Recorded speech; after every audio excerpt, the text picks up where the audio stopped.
계속해서 로마서 16장 25절부터 27절 말씀까지 함께 읽습니다. 나의 복음과 예수 그리스도를 전파함은 영세전부터 감추어졌다가 이제는 나타내신 바 되었으며 영원하신 하나님의 명을 따라 선지자들의 글로 말미암아 모든 민족이 믿어 순종하게 하시려고 알게 하신 바 그 신비의 계시를 따라 된 것이니 이 복음이 너희를 능히 견고하게 하실 지혜로우신 하나님께 예수 그리스도로 말미암아 영광이 세세에 무궁하도록 있을지어다.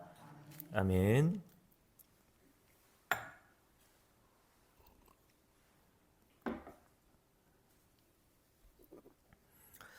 우리가 읽고 있는 25절부터 27절 말씀을 여러분께 강의에 설교하면서 여러분이 기억하실지 모르겠지만 이 성경 전체에 기록되어 있는 진리를 함축하고 있는 본문이다라고 말씀을 드리면서 여러분들께 여러 차례 이 본문을 좀 집에서 열심히 읽어보시라라고 이렇게 말씀을 드리고 권면을 드렸습니다. 시간이 없어서 못 읽으셨겠죠?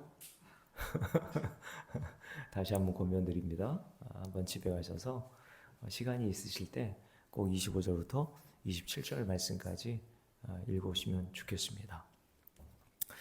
자, 여기서 제가 첫 번째 복음의 메시지, 지난주까지 우리가 함께 살펴본 내용을 다시 잠깐 정리하면서 오늘 말씀을 시작하도록 합니다. 사도 바울이 복음을 가리켜 뭐라고 표현했다고 말씀드렸냐면 25절 나의 복음과 예수 그리스도를 전파함은 이렇게 이야기를 하고 있죠. 과를 곧이라고 붙이라고 제가 여러 번 말씀을 드렸습니다. 왜냐하면 공동번역과 같은 성경에서 실제로 나의 복음 곧 이렇게 표현하고 있기 때문이라고 말씀을 드렸습니다. 그러니까 사도 바울은 성경 전체를 복음이라고 이야기하면서 그 성경 전체가 담고 있는 그 복음을 한마디로 정리하면 뭐라고 얘기한다고요? 그리스도 예수시다라고 이렇게 이야기를 했다는 겁니다. 그래서 성경 전체가 예수 그리스도 한 분과 십자가의 복음만을 담고 있는 겁니다. 그래서 요한복음 5장 39절 여러분 다 외우시죠?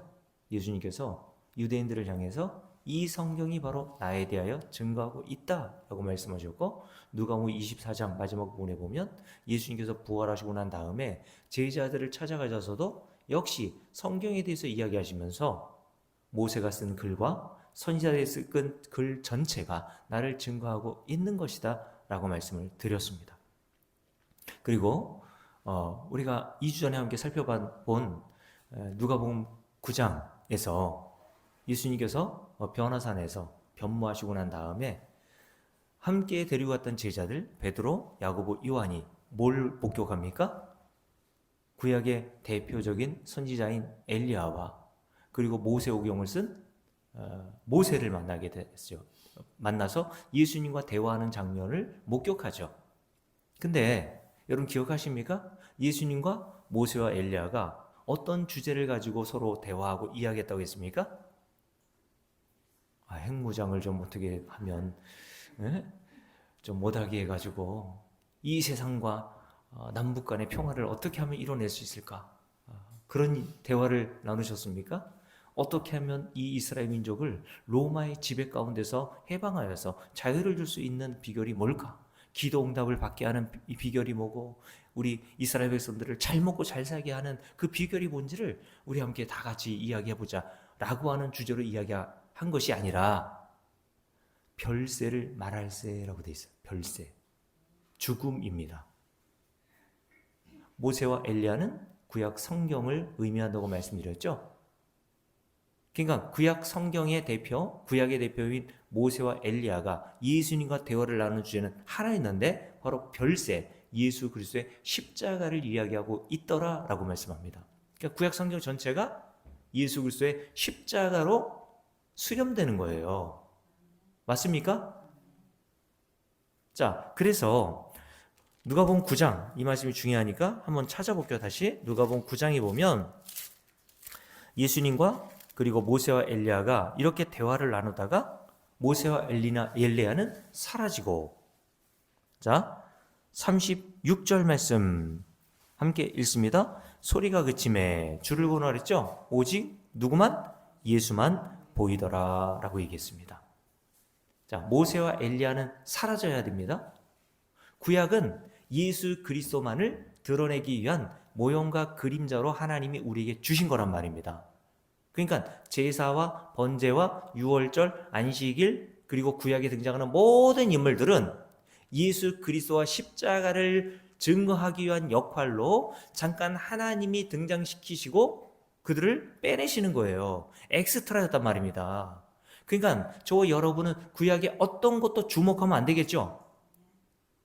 하나님께서 우리에게 주목하라고 하신 분 딱 한 분이에요. 예수만 보여야 합니다, 여러분. 이게 성경의 목적이라니까, 여러분. 그러니까 이단과 이단이 아닌 것의 구분점이 어디 있습니까? 성경을 가지고 누구를 주목하게 하느냐? 예수 이외에 다른 것을 주목하게 하는 게 이단인 겁니다, 여러분.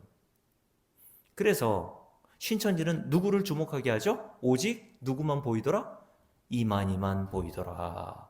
통일교는 한학자만 보이더라. 우리 교회 옆에 하얀 건물이 있는데 옛날엔 장로교였다가 저 시내로 이사가고 저걸 누구에게 팔았나 봐요. 근데 요즘에 소문이 도는데 이단 참거든요. 그래서 몰래 농부처럼 위장을 해가지고 물어볼까 가서 이런 생각도 해봤는데 제가 한번 들어가 보려고 했더니 차단기를 다 이렇게 내려놓고 이제 그 교회에서 멤버십, 그러니까 어떤 뭐 증이 있나 보죠? 그걸 가지고 있는 사람만 거기에 들어가게끔 이 차단기가 설치돼 있어요. 못 들어가요, 아무나. 그래서 지금까지 저 교회가 생긴 지가 꽤 됐거든요. 그래서 코로나 때 교회마다 이 공무원들이 와가지고 인원은 잘 지키고 있나, 방역수는 잘 지키고 있나 왔었잖아요. 그래서 제가 너무 궁금해가지고 그 공무원한테 물어봤어요. 저건 어떤 교회냐고. 자기도 모른다고 다음 주에 한번 갈 계획이 있는데 가서 물어보겠다고. 그래서 갔다가 온 공무원에 제가 다시 물어봤어요. 뭐라고 하더냐라고 했더니 그 교회가 세종시에 있다가 그 이쪽 공주로 넘어온 감리교단이라고 얘기하더라는 거예요. 여러분, 감리교는 그렇게 몰래 넘어올 수가 없거든요. 감리교는 다 압니다. 그래서 이단이긴 이단인가 보다 저렇게 거짓말하고 하는 거 보니까. 근데 요즘에 이렇게 소문을 듣자 하니 JMS라고 하는 소문이 있어요. JMS 정명석 아세요? 네, 젊은 애들 꼬셔가지고 네? 자기의 성놀이개로 삼고 지금 감옥에 가 있잖아, 정명석 씨가. 근데 참 대단한 게 수요 예배, 저기도 수요 예배 드리더라고요. 예배란 예배는 다 드려요. 새벽 예배도 드리는 것 같더라고요. 근데 수요 예배 같은 경우에도요, 우리는 겨우 이제 1시간 예배 드리고 가잖아요? 근데 9시가 넘어서도 환하게 켜져 있더라고요. 참 이단들은 대단해요, 열심도. 네? 여러분, 이단과 이단이 아닌 기준점이 뭐예요? 그냥 감리교, 뭐 장로교, 막 그런 데만 가면 여기는 이단이 아니니까 괜찮겠지. 여러분, 성경은 오직 누구만? 예수만 보여야 하는 겁니다. 예수 그리스도와 십자가만을 담고 있기 때문에 그래요. 그러니까 목사의 역할은 뭐겠습니까? 성경을 가지고 여러분들에게 예수만 보이도록 하게 하기 위해서, 예수만 주목하게 하기 위해서 여러분들을 계속 성경으로 가르쳐야 되는 겁니다. 그래서 사도 바울이 골로새 교회 성도들을 위해서도 뭐를 위해서 열심을 내고 수고했다고 얘기하냐면 그리스도 예수를 깨닫게 하기 위해서 내가 힘을 다하여 너희를 위해서 수고하고 있다라고 얘기했어요. 그리고 고린도 11장에서는 자기를 가리켜 난 예수 그리스도를 중매하는 중매자야. 난 너희들에게 다른 자를 중매하고 싶지 않아. 다윗을 중매하고 싶지 않아. 나를 중매하고 싶지 않아. 예수 그리스도 한 분을 너희들에게 중매하고 싶다라고 얘기해요. 그게 바로 하나님의 종인 목사가 해야 될 역할이란 말입니다. 이단과 이단이 아닌 기준점은 성경을 가지고 뭐를 증거하고 있느냐예요. 재정부흥하라고 하지 않았어요, 여러분. 뭐 성령 받는 비결, 뭐 기도 응답 받는 비결, 그거 가르치라고 성경을 주신 게 아닙니다, 여러분. 근데 어떤 목사님은 성경을 보면 예수만 보여야 되는데 기도 응답 비결만 보이나 봐요. 네? 어떤 분은 또 그냥 뭐 다른 거, 예? 전도, 뭐 어떤 사람은 뭐 여러 가지 자기가 하고 싶은 것들이 보이나 봐요. 성경은 예수만 담고 있기 때문에 여러분들이 성경을 통해서 예수를 볼 수 있어야 돼요.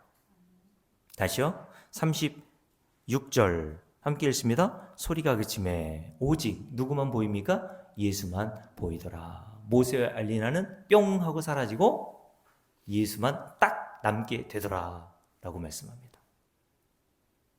이것이 성경을 제대로 읽고 있는 증거예요. 그래서 사도 바울이 골로새 2장에서 뭐라고 그랬습니까? 구약의 모든 안식일, 절기, 사건, 할례 이 모든 것들은 그림자에 불과한 거고 그 그림자의 실체는 예수 그리스도다라고 얘기했어요. 그것을 땅의 것이라고 표현하면서 그 땅의 것, 하나님이 주신 그 율법, 할례, 안식일, 유월절을 가지고 그것이 담고 있는 위의 것 예수 그리스도로 십자가를 바라봐라 라고 말씀하신 겁니다. 이게 성도의 신앙생활인 거예요. 성도의 인생인 겁니다. 여러분. 자, 그러면서 지난주 2주 동안 나의 복음 곧 예수 그리스도라고 하는 주제에 대해서 설명을 해드렸으니까요. 지난주부터 뭐에 대해서 설명을 드렸냐면 두 번째 주제죠. 함께 읽어봅니다. 26절입니다. 함께 읽을게요. 이제는 나타내신 바 되었으며 영원하신 하나님의 명을 따라 선지자들의 글로 말미암아 모든 민족이 믿어 순종하게 하시려고 알게 하신 바라고 여기까지 우리가 읽었습니다. 믿어 순종하게 하시려고 이것을 제가 어떻게 여러분들께 말씀드렸냐면 믿음이 곧 뭐라고요?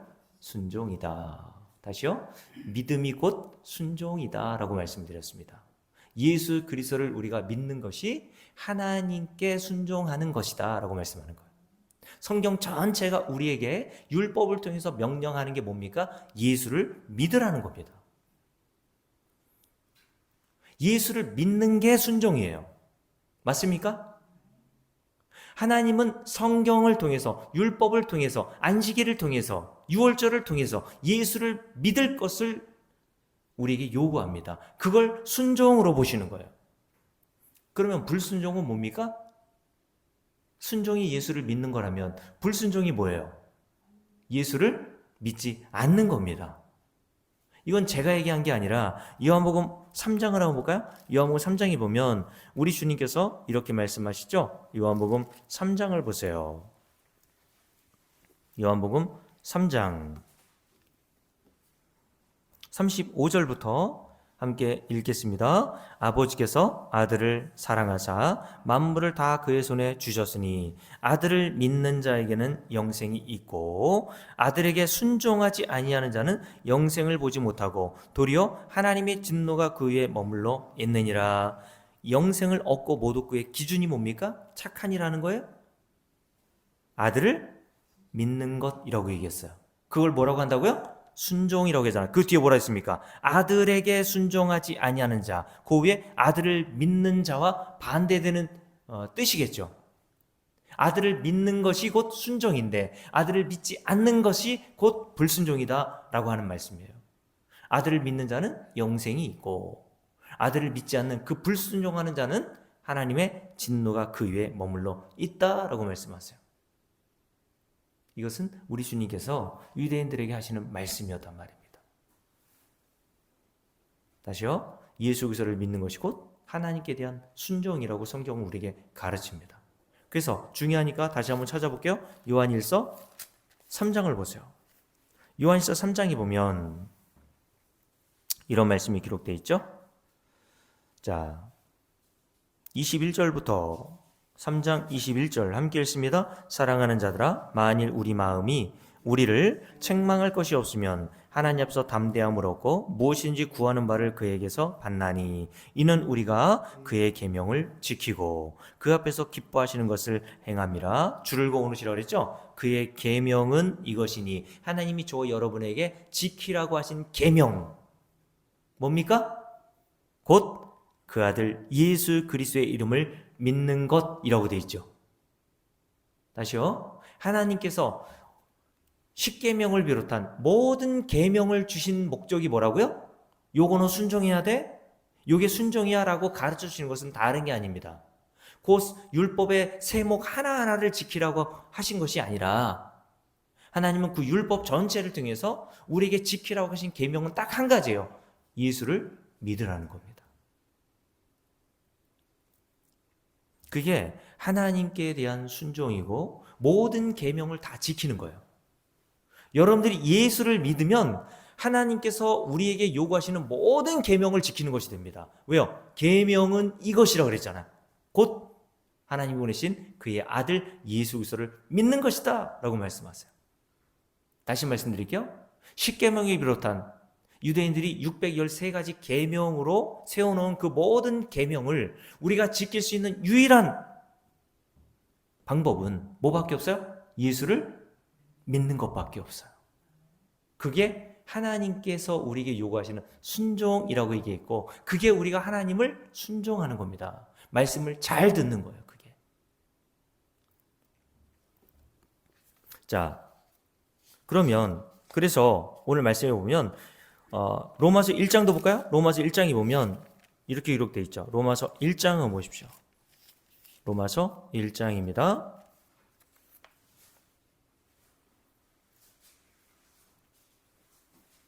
로마서 1장 5절부터 함께 읽을게요. 그로 말미암아 우리가 은혜와 사도의 직분을 받아 그의 이름을 위하여 모든 이방인 중에서 줄을 거느세요 믿어 순종하게 하나니라고 되어 있죠. 너희도 그들 중에서 예수 그리스도의 것으로 부르심을 받은 자니라. 이 줄을 거느시라고 말씀을 드리는 거예요. 믿어 순종하게 하나니. 믿음이 곧 순종이라는 뜻을 여기에도 말씀하고 있는 거예요. 로마서 16장의 말씀과 똑같은 겁니다. 믿어 순종하게 하시려고. 그렇게 하시려고 뭐를 주셨어요? 율법, 성경을 우리에게 주신 겁니다. 뭐하게 하기 위해서? 예수를 믿는 그 순종을 우리에게 하게 하시기 위해서 율법, 성경을 주신 겁니다. 그러면 여러분, 왜 예수 믿는 것이 하나님의 말씀과 명령에 순종하는 것일까요? 그것을 알려면 하나님께서 왜 모세를 통해서 십계명과 같은 많은 계명, 그리고 명령, 그리고 율법을 주셨는지 알아야 되겠죠. 먼저 이스라엘 백성들은 하나님께서 율법을 주신 이유가 뭐라고 생각했습니까? 자신들이 지켜 행해야 될 하나님의 명령으로 보았습니다. 그래서 누가복음 18장에 기록되어 있는 바리새인과 세리의 비유에 보면 예수님 시대의 바리새인들 같은 경우에 율법의 세목 하나하나를 철저하게 지켜보고자 부단히 노력하고 애를 쓴 겁니다. 왜냐하면 자신들의 조상들이 북이스라엘은 아수르에 의해서 멸망을 당하고 남유다는 바벨론에 의해서 멸망을 당한 이유는 하나님이 지키라고 하신 그 율법을 제대로 지키지 않아서 멸망한 것으로 생각했기 때문에 그래요.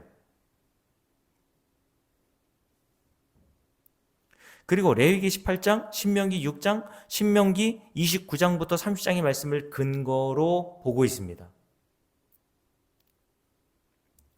성경의 전문가여 교사여 스승이었던 바리새인들은 그래서 하나님으로부터 성경에 약속된 영생과 구원, 의롭다함과 복을 얻기 위해서는 반드시 하나님이 명령하신 그 율법들을 열심히 지켜야 한다고 생각했어요. 그래서 자기도 열심히 지켰을 뿐만 아니라 유대 백성들도 너희들이 멸망당하지 않고 복을 얻고 생명을 얻으려면 하나님이 주신 계명을 철저하게 지켜야 된다고 가르친 겁니다. 왜요? 제가 좀 전에 말씀드렸던 신명기 6장과 신명기 28장과 30장 그리고 레위기 18장에 보면 하나님께서 뭘 명령하십니까? 계명을 쭉 주시고 난 다음에 너희들이 이 계명을 지키면 하나님 앞에서 의롭다함도 받고 구원도 얻고 복을 얻을 수 있을 것이다 라고 약속하셨고 말씀하셨단 말이에요. 그러나 하나님의 주신 계명을 제대로 지키지 않으면 너희들은 사망으로 그리고 저주를 받아 멸망당할 것이다 라고 하는 말씀을 하셨죠.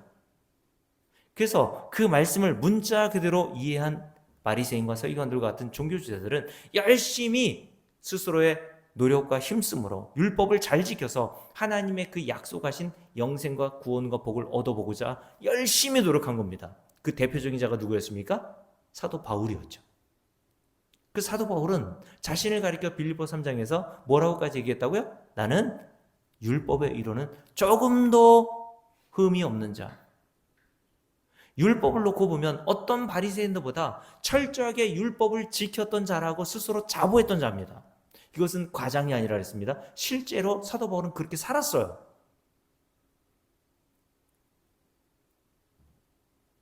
그래서 그 당시 유대인들로부터 사도 바울은 당연히 저 사람 정도면 하나님 나라에 들어갈 것이라고 하는 판단과 평가를 들었고 존경의 대상이 되었던 겁니다. 그런 바리새인이었던 사도 바울이 유대 백성들이 뭘 가르치겠어요? 너희들도 나처럼 영생과 구원, 복을 얻어보려면 이 정도의 율법을 지키는 수고와 노력이 필요해.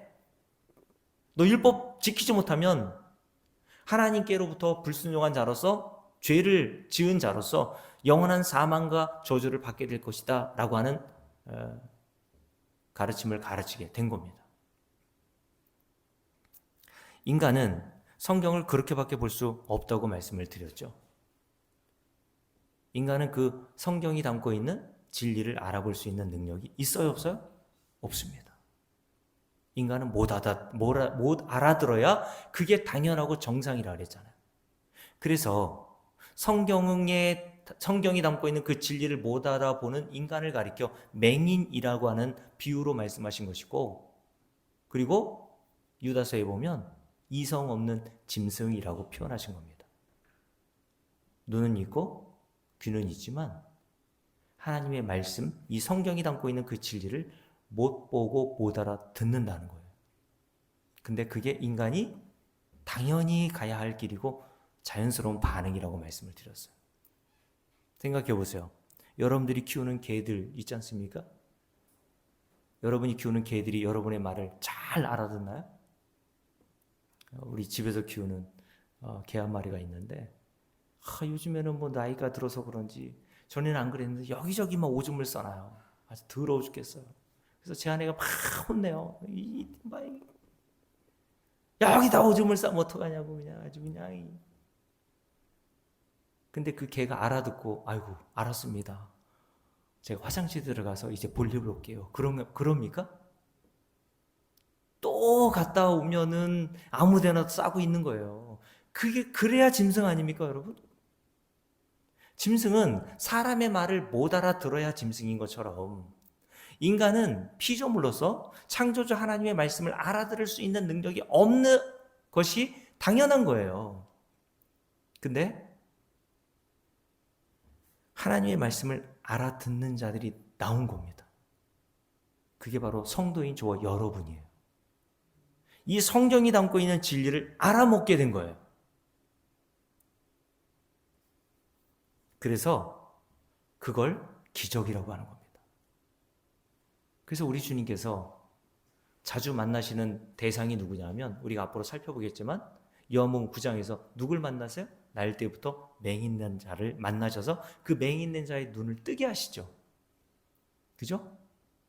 우리가 주일에도 살펴봤던 마가복음 8장 맹인의 눈을 침을 흙으로 이겨가지고 실로암 물가에 가게 하셔서 눈을 뜨게 하시는 그런 일도 행하시지 않습니까? 바디메오라고 하는 맹인의 눈을 뜨게 하시고 그게 바로 하나님께서 성도들에게 행하신 일임을 모형과 그림자로 보여주시는 거예요. 그러니 여러분 그냥 육신의 눈이 맹인되었다가 눈을 뜨게 된 것만 기적이 아니라 더 큰 기적은 뭡니까? 저와 여러분이 성경을 통해서 하나님의 말씀을 알아듣는 게 진짜 기적인 거예요. 그게 하나님이 저와 여러분에게 행하신 놀라운 은혜인 겁니다. 그래서 시편 107편을 볼까요? 시편 107편에 보면 인간의 비참한 실상을 네 가지로 비유하면서 시편 107편 기자가 뭐라고 얘기하는지 한번 보세요. 시편 107편 한번 보십시오. 시편 107편입니다.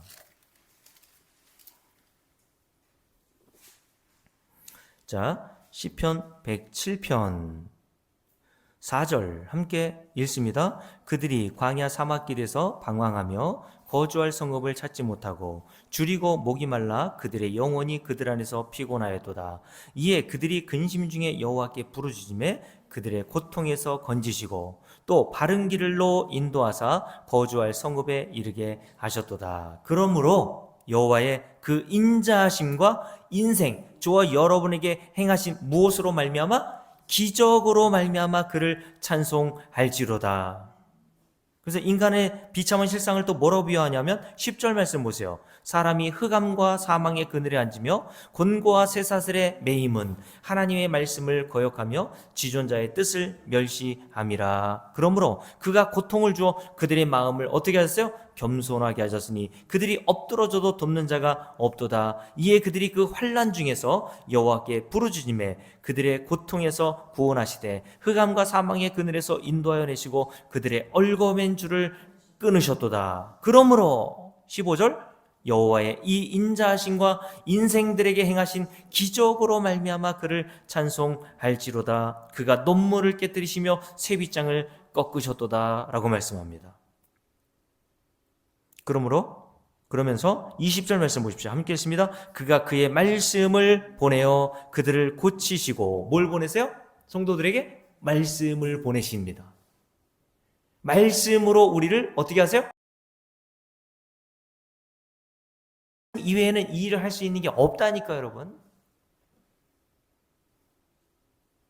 위험한 지경에서 건지시노다. 21절 그러므로 여호와의 그 인자하심과 인생에 가신 기적으로 말미암아 그를 찬송할지어다. 그리고 31절 함께 읽습니다. 여호와의 인자하심과 인생에게 행하신 기적으로 말미암아 그를 찬송할지로다. 계속 뭐라고 얘기합니까? 여호와께서 인생들에게 행하신 그 기적을, 그 인자하심으로 나타난 발현된 그 기적을 행하시는 그 하나님의 놀라운 은혜를 너희는 찬송해야지 라고 말씀하세요. 육신의 눈이 뜬 게 기적이 아니라 여러분이 볼 수 없는, 들을 수 없는 맹인이었고 귀머울이었던 상태여서 이 성경에 기록되어 있는 하나님의 진리의 말씀을 듣게 되고 예수 그리스도가 누구인지를 여러분들이 깨달아 아는 게 진짜 하나님이 저와 여러분에게 하신 진짜 기적이라는 거예요, 여러분. 여러분들이 그 기적을 맛보면요, 하나님을 찬송하지 말라고 해도 찬송이 나온다니까, 여러분. 여러분 그 기적을 경험하였습니까? 엄청난 기적을 모르니까 다른 기적을 바라는 거예요. 그러니까 뭐 금가루가 떨어지는 기적의 현장에 가야 된다고 하고 금리빨이 변한다고 하고 무슨 천사의 날개가 떨어진다고 하는 귀신 신나라 까먹는 소리에 사람들이 놀아나는 겁니다. 그게 뭐가 중요한데요, 여러분? 천사의 날개가 떨어진 게 그게 기적입니까, 여러분? 하나님이 저 여러분에게 행하신 은혜, 하나님의 말씀을 들을 수 있고 볼 수 있는, 눈을 뜨게 하시고 귀를 열어 듣게 하신 그 일이 바로 하나님이 저와 여러분에게 하신 진짜 기적이라니까, 여러분. 그래서 마태복음 13장에 보면 우리 주님께서 뭐라고 했습니까?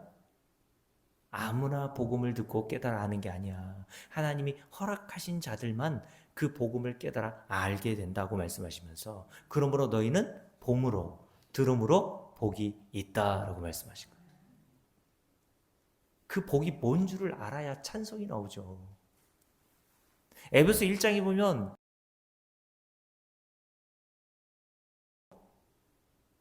사도 바울은 예수를 믿기 전에는 진짜 세상에서 잘 나갔던 사람이라니까요. 근데 예수를 믿고 나서 쫄딱 망했어요.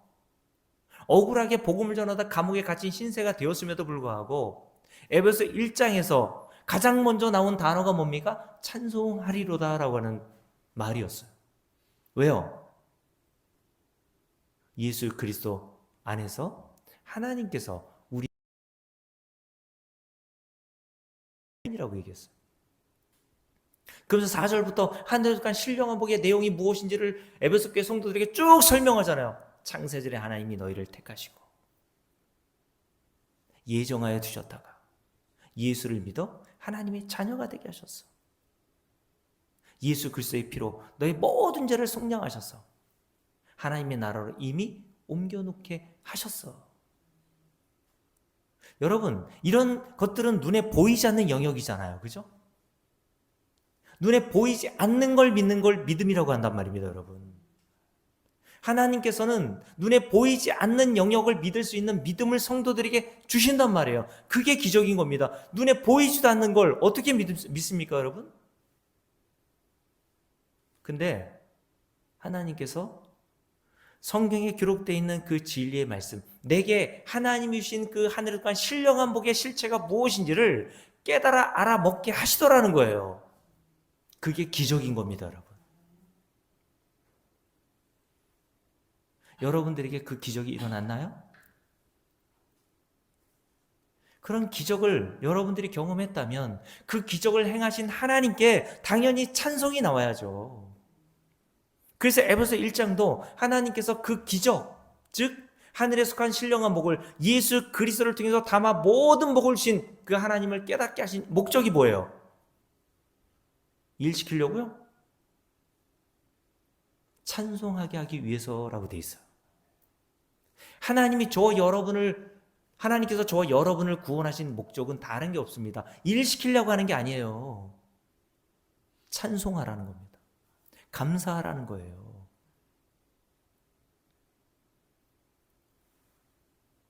그래서 성도들은 반드시 그 기적을 경험하게 되고 그 기적을 체험하게 되므로 이 세상의 모든 것들이 다 사라진다 해도 하나님이 주신 그 은혜로 말미암아 찬송할 수 있는 겁니다. 그런 은혜를 달라고 기도하세요, 여러분. 무슨 더 기적을 바랍니까, 여러분? 네? 병 낫는 거 물론 중요하죠. 근데 그게 무슨 병 나았다가도 또 아프잖아요. 그렇잖아요? 병 나았다고 평생 병 안 걸립니까, 여러분? 병 나았다가도 또 다른 병에 걸려서 결국 죽는 거예요. 근데도 그걸 기적이라고 얘기합니다. 그렇게 좋아해요.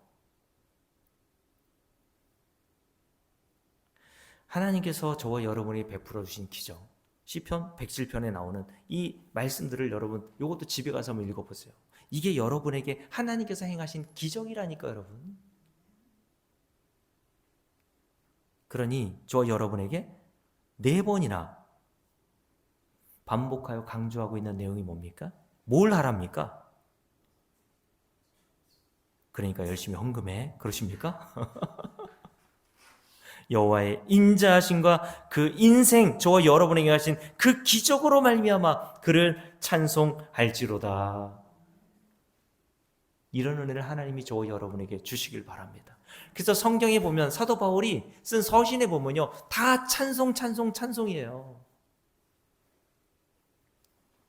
성도의 인생은 하나님의 은혜를 알고 하나님이 우리에게 행하신 그 기적의 놀라운 은혜를 알고 찬송으로 시작해서 찬송으로 끝나는 겁니다. 그게 성도의 인생이요 신앙 생활인 거예요. 그래서 하나님께서 성령을 주신 목적이 뭡니까? 자, 고린도전서 2장을 보세요. 고린도전서 2장입니다. 고린도전서 2장 12절 말씀을 함께 읽습니다. 12절입니다. 함께 읽을게요. 우리가 세상의 영을 받지 아니하고 오직 하나님으로부터 온 영을 받았으니, 자, 하나님으로부터 온 영, 성령을 말하는 거죠. 성령은 누구에게로부터 오는 거예요? 목사에게로부터 오는 게 아니에요, 여러분. 신령한 목사가 안수해주면 성령 받는 게 아닙니다. 성령은 하나님으로부터 오는 거예요. 하나님이 택하신 자들에게 주시는 것입니다, 여러분. 그런데 성령이 우리 안에 오셔서 하시는 일이 뭡니까? 그 뒤에 이렇게 되어 있죠. 함께 읽습니다. 이는 성령께서 우리로 하여금 뭐를? 하나님께서 우리에게 은혜로 주신 것들을 알게 하려 하심이라 라고 되어 있어요. 성령이 하시는 일이 뭐예요? 하나님께서 우리에게 은혜로, 은혜는 거저 주셨다는 뜻 아닙니까? 은혜는 받을 수 없는, 자격과 조건이 안 되는 자에게 하나님이 그냥 무상으로 주신 걸 은혜라고 한단 말입니다. 우리 최근석 집사님이 저한테 오늘 잠깐 만나서 그런 얘기 하시더라고요. 눈물 글썽글썽 하시면서 왜 하필 하나님께서 나를, 그게 성도의 고백인 거예요. 왜 하나님 납니까?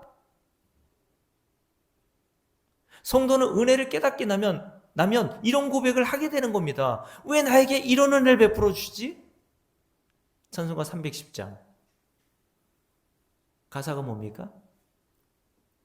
왜 내게 성령 주셔서, 왜 내가 예수를 믿게 하시는지 난 알 수 없도다. 성도는 이런 고백을 하게 되는 거예요. 아, 모든 게 하나님의 은혜였구나. 그게 성령을 받은 성도들에게서 나오는 고백입니다, 여러분. 그래서 사도 바울이 고린도서 15장에서 뭐라고 그랬습니까? 내가 모든 사도보다 더 많이 수고했으니까 상 주시고 보상해 주세요라고 한 것이 아니라 내가 한 것이 아니요 하나님의 은혜로 된 것이다. 그러니 나는 아무것도 자랑할 게 없어. 다 하나님의 은혜로 받은 건데, 하나님의 은혜가 없이는 내가 어떻게 이렇게 순교할 수 있니? 내가 어떻게 이 복음을 알아듣고 복음을 위해서 수고할 수 있어? 다 하나님의 은혜인 거야. 그래서 고린도전서 3장에서 뭐라고 얘기합니까? 함께 읽어볼게요. 고린도전서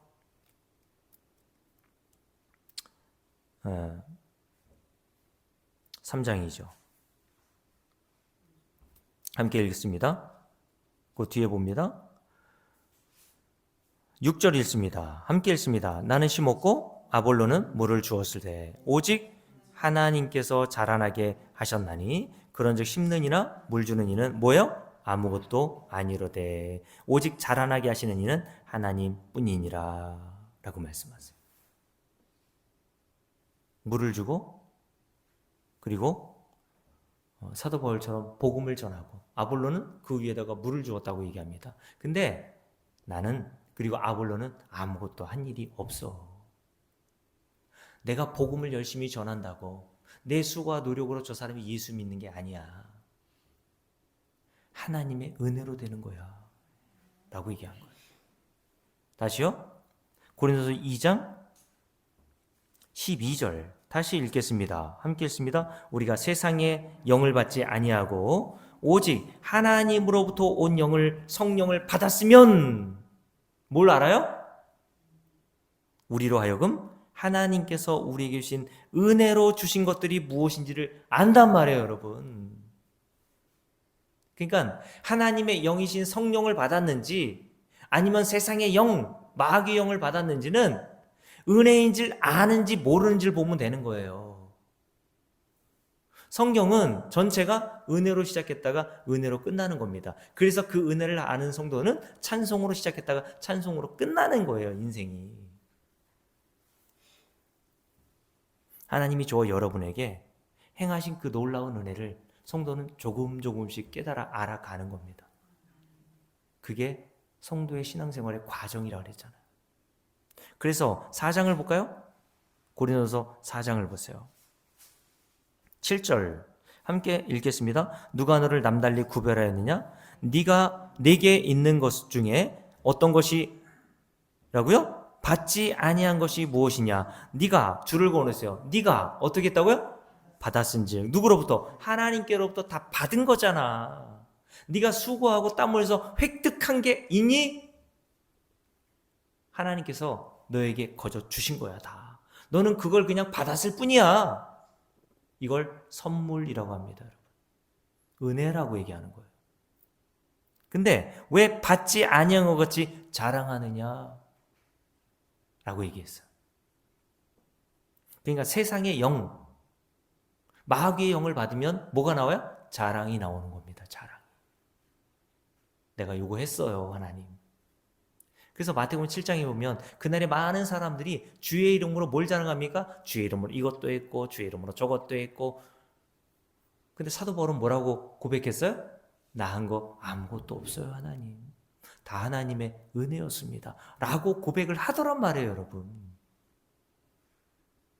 그러니 성령 충만하면 충만할수록 뭘 알아요? 하나님이 저와 여러분이 주신 은혜.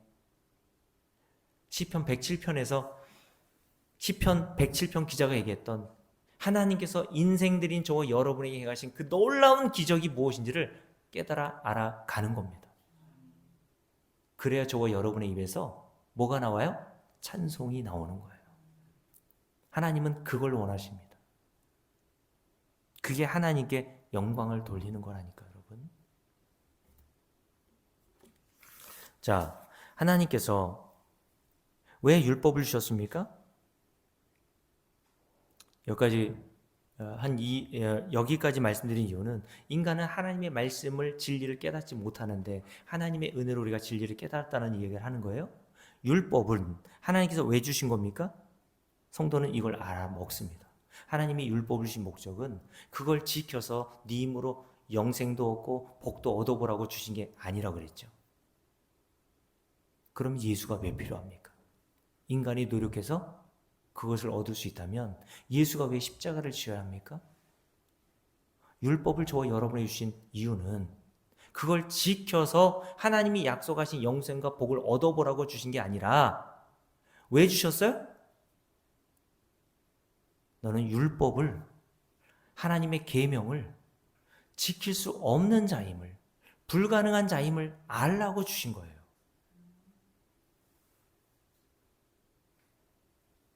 그래서 에스겔서 20장 25절 우리가 함께 찾아봤으니까 제가 읽어드릴게요. 또 내가 그들에게 선하지 못한 율례와 능히 지키지 못할 규례를 주었다라고 말씀하세요. 그래서 그 모형으로 이스라엘 백성들이 등장해서 하나님의 율법, 십계명을 받았지만 율법을 지킵니까? 못 지킵니까? 하나도 못 지켜요. 그 예로 출애굽기 16장을 볼까요? 출애굽기 16장을 보십시오.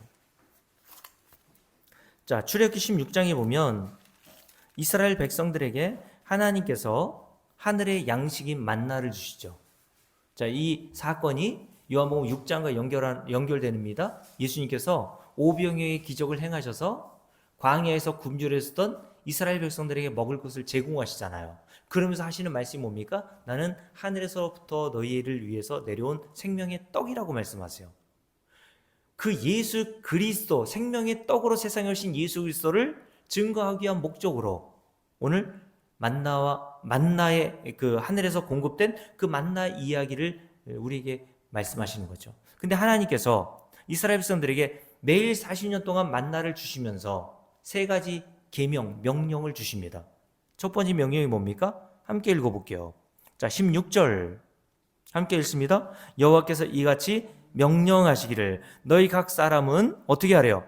먹을 만큼만 이것을 거둘지니 곧 너희 각 사람 수요대로 한 사람에게 한 오멜씩 거두되 각 사람이 그의 장막에 있는 자들을 위하여 거둘지니라 하셨느니라 라고 말씀하세요.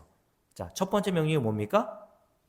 너희들이 먹을 만큼만 거둬. 그리고 양도 정해주세요. 한 오멜씩 거두라 라고 말씀하세요. 근데 이스라엘 백성이 어떻게 하죠? 17절 말씀 봅니다. 함께 읽을게요. 이스라엘 자손이 그같이 하였더니 그 거둔 것이 많기도 하고 적기도 하나라고 돼 있어요. 그러나 오멜로 되어본 즉 많이 거둔 자도 남음이 없고 적게 거둔 자도 부족함이 없이 각 사람은 먹을 만큼만 거두었다라고 얘기합니다. 어떤 사람은 많이 거두었대요. 어떤 사람은 적게 거뒀대요. 근데 하나님께서 많이 거둔 자나 적게 거둔 자나 다 먹을 만큼만 거두게 하셨다라고 말씀하세요. 하나님이 한 오멜, 그게 너희들이 먹을 만큼의 양이야 라고 규정해 주시고 그렇게 명령하셨으면 그것만 거둬야 되는데 인간은 어떻게 해요? 만족하지 못해요. 그죠? 여기에 여러분 제가 5만 원짜리 다발로 해가지고 막 뿌려요. 여러분들이 필요한 만큼만 걷어가세요. 우리 황정우 장로님 어떻게 하겠어요? 우리 옆에 앉아있는 우리 최은서 선우님하고 머리끄댕이 막 이렇게 하면서 싸우지 않겠습니까? 네? 아, 그러네요. 우리 선생님이 머리 잡을 게 없네. 그죠? 지팡이 짚었다가, 그죠? 지팡이도 내던지고. 이스라엘 백성이 그랬단 말입니다, 여러분. 여러분, 이 세상에는 하나님이 인간들에게 먹을 만큼의 모든 것들을 다 공급해 주셨습니다. 근데 아프리카에 굶어 죽는 사람이 어마어마하게 많아요. 왜 그래요? 몇몇 사람들이 너무 많은 부를 가지고 있어. 하나님이 먹고도 남을 만큼 다 주셨는데 인간이 오늘 이 만나의 사건처럼 자기가 다 쓰고도 가져가지도 못할 양을 가지고 산단 말입니다, 여러분.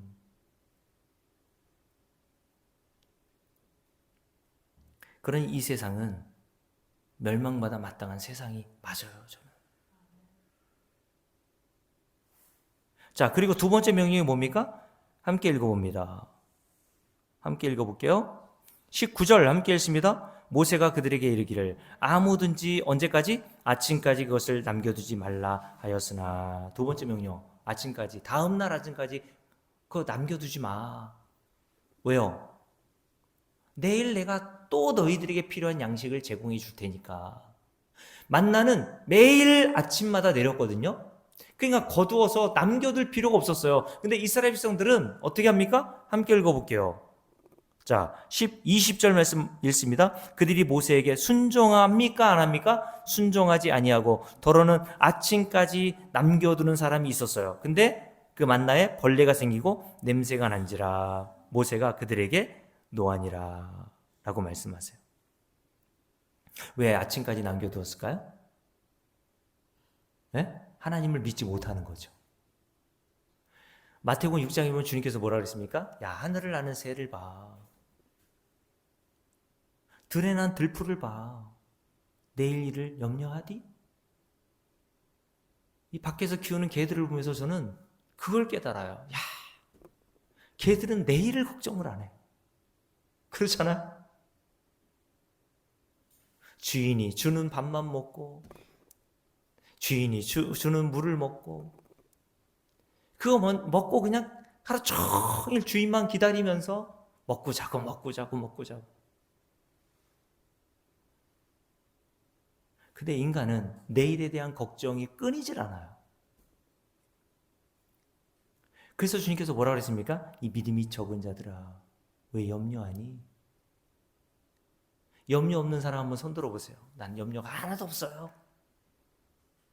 목사도 염려로 삽니다, 여러분. 근심과 염려하는 사람이 어디 있습니까? 우리가 그런 모습을 통해서 뭘 드러나게 하시는 거예요? 우리가 얼마나 하나님을 믿지 못하는가를 드러내시는 겁니다, 여러분.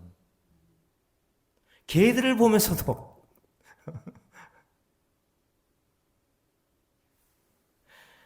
이스라엘 백성들이 바로 그런 자였음을 드러내시는 거예요. 그리고 마지막 세 번째 명령이 뭡니까? 함께 읽어볼게요. 자, 23절 함께 읽습니다. 모세가 그들에게 이르되 여호와께서 이같이 말씀하셨느니라 내일은 휴일이니 여호와께 거룩한 안식일이라 너희가 구울 것은 굽고 삶을 것은 삶고 그 나머지는 다 너희를 위하여 아침까지 간수하라 라고 말씀합니다. 그러면서 이런 말씀이 기록되어 있어요. 25절 모세가 이르되 오늘은 그것을 먹으라. 오늘은 여호와의 안식일인즉 오늘은 너희가 들에서 그것을 얻지 못하리라. 엿새 동안은 너희가 그것을 거두되 일곱째 날은 안식일인즉 그날에는 없으리라 하였습니다. 일곱째 날에 백성 중 어떤 사람이 거두러 나갔다가 얻지 못하니라. 안식일 날 하나님께서 그럼 굶게 하시는 겁니까? 안식일 전날 2배로 주셨단 말입니다, 여러분.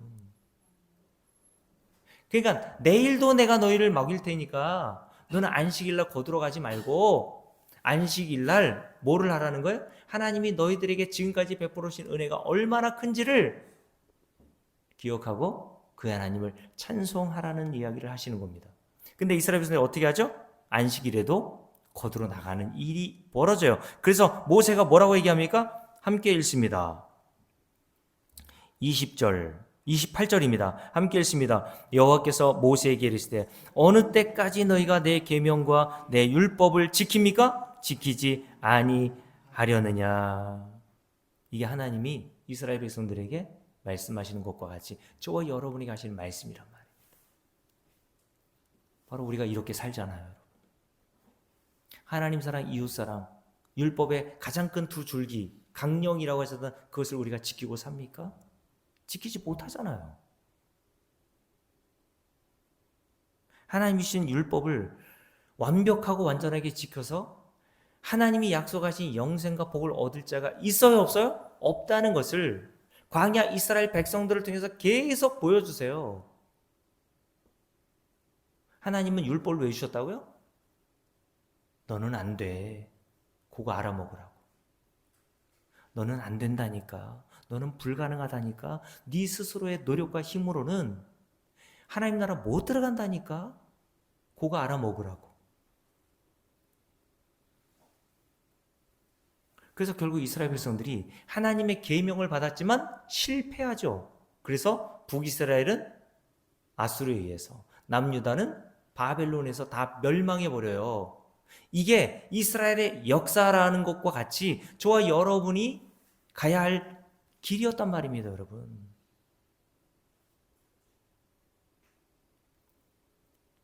그것을 알고 저와 여러분이 지키지 못할 그 율법을 우리 주 예수 그리스도께서 십자가에서 어떻게 하세요? 마지막 말씀이 뭐라 했습니까? 다 이루었다. 우리의 대표로 세상에 오신 거예요. 예수 그리스도를 그래서 교회의 머리라고 하고 성도를 그 머리에 붙어있는 몸이라고 얘기합니다. 성도를 대표해서 예수께서, 머리 대신 예수께서 하나님이 하라고 하신 모든 계명, 하나님 사랑, 이웃 사랑을 다 지켜내시고 저와 여러분이 지키지 못한, 그래서 하나님으로부터 형벌받아야 될 죄에 대한 형벌을 십자가에서 다 짊어져 죽으심으로 저와 여러분을 더 이상 그 율법이 받아야 될, 율법을 지키지 못해서 받아야 될 형벌을 없게 하셨다는 겁니다. 어디에서? 십자가에서. 예수님께서 십자가에서 다 이루어 놓으심으로 우리는 거저 아무한 일이 없는데 구원과 영생과 복을 다 얻게 된 거예요. 사도 바울이 그것을 깨닫게 된 겁니다. 하늘에서 속한 모든 신령한 복을 저 여러분에게 주셨도다.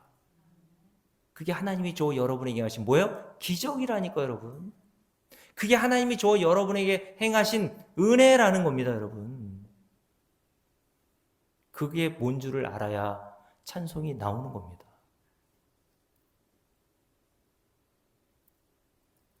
그래서 율법은 마지막으로 갈라디아서 3장을 보고 마칠게요. 갈라디아서 3장에 보면 율법의 목적에 대해서 이렇게 이야기합니다. 갈라디아서 3장을 봅니다. 자, 함께 읽습니다. 갈라디아서 3장 21절 함께 읽겠습니다. 그러므로 율법이 하나님의 약속들과 반대되는 것이냐? 하나님의 약속은 뭡니까? 아브라함에게 하셨던 약속. 믿음으로 의롭다함을 받는다라는 그 약속이었잖아요. 그 율법은 뭐라고 얘기했습니까? 요거 지키면 너 영생과 구원, 복을 받아. 그러니까 유대인들은 이렇게 생각한 거죠. 그러면 하나님이 아브라함이 약속하신 것과 율법과 반대되는 거 아니야? 그렇게 생각할 수 있잖아요. 그래서 사도 바울이 뭐라고 얘기합니까? 아니라고 얘기하는 겁니다. 결코 그럴 수 없느니라. 함께 읽습니다. 21절. 만일 능히 살게 하는 율법을 하나님께서 주셨다라면 의가 반드시 율법으로 말미암았으리라. 무슨 말입니까? 율법으로는 안 돼라는 뜻이죠. 인간의 행위로는, 애씀과 노력으로는 영생을, 의롭다함을, 복을 얻을 수 있는 가능성이 없어 라는 것을 율법을 통해서 깨닫게 하시기 위해서 결국 하나님께서 아브라함에게 약속하셨던 오직 예수 그리스도를 믿는 것만이 우리에게 의롭다함과 영생과 복을 주신다는 그 진리를 깨닫게 하시기 위해서 율법을 주셨다는 얘기를 하는 거예요. 그러니까 율법을 주신 것과 하나님의 약속은 다른 게 아니라 똑같은 얘기를 하고 있다는 겁니다. 그러면서 이렇게 얘기합니다. 함께 읽습니다. 22절. 그러나 성경이 모든 것을 죄 아래에 가두어 두었나니 이는 예수 그리스도를 무엇으로? 믿음으로 말미암아 약속을 믿는 자들에게 주려 함이라. 23절. 믿음이 오기 전에 우리는 율법 아래에 갇힌 바 매인 바 되고 계시될 믿음의 때까지 갇혔느니라. 24절 이같이 율법이 우리를 어디로 인도해요? 그리스도께로 인도하는 초등교사가 되어 우리로 하여금 저와 여러분으로 하여금 믿음으로 말미암아 의롭다함을 얻게 하려 함이라 라고 얘기했어요. 이게 율법, 성경의 기능이요 목적입니다. 율법은 우리를 어디로 인도해요? 예수를 믿는 자리로 인도한단 말이에요. 그래서 하나님이 성경을 우리에게 주신 거예요. 너는 불가능한 자잖아. 그러니까 너는 뭐 해야 되겠니? 예수를 믿어야 되겠지. 율법 전체가 예수 믿는 것을 하나님이 요구하시는 순종이라고 말씀하고 있다는 것을 사도 바울이 깨닫고 오늘 갈라디아서 이 3장에서 이 말씀을 하고 있었던 겁니다. 율법은 다시요 24절 율법이 우리를 어디에게 인도한다고요? 그리스도 예수에게로 인도하는 몽학 선생이다. 그래서 초등교사는 옛날에 몽학 선생으로 이렇게 번역했는데 예수님 당시에 종들, 노예들이 있었지 않습니까? 그 노예가 주인의 아들을 손을 붙들고 진짜 스승에게로 데려다주는 역할을 하는 노예가 있었단 말이에요. 그러니까 율법은 우리가 가야 할, 우리가 만나야 할 진짜 스승인, 진짜 영생을 주실 예수 그리스도에게 데려다주는 역할로 우리에게 주셨단 말입니다, 여러분. 그러니 저와 여러분은 성경을 여러분들이 진짜 깨닫게 되고 여러분들이 진짜 하나님의 말씀이 무엇인지를 알게 되면 알게 될수록 나는 불가능한 자요. 스스로의 노력과 능력으로는 영생을 얻을 수 없는 자임을 알게 되면 알게 될수록 여러분들이 예수 그리스도의 십자가의 은혜를 붙들게 되는 줄로 믿습니다. 이게 하나님이 주신 율법, 성경의 기능입니다. 믿음이 곧 뭐래요? 순종입니다. 하나님께 순종하는 게 곧 뭡니까? 예수를 믿는 거예요. 하나님께서 저와 여러분을 예수 믿는 자리로 날마다 인도하시기를 주의 이름으로 축복합니다. 기도합시다.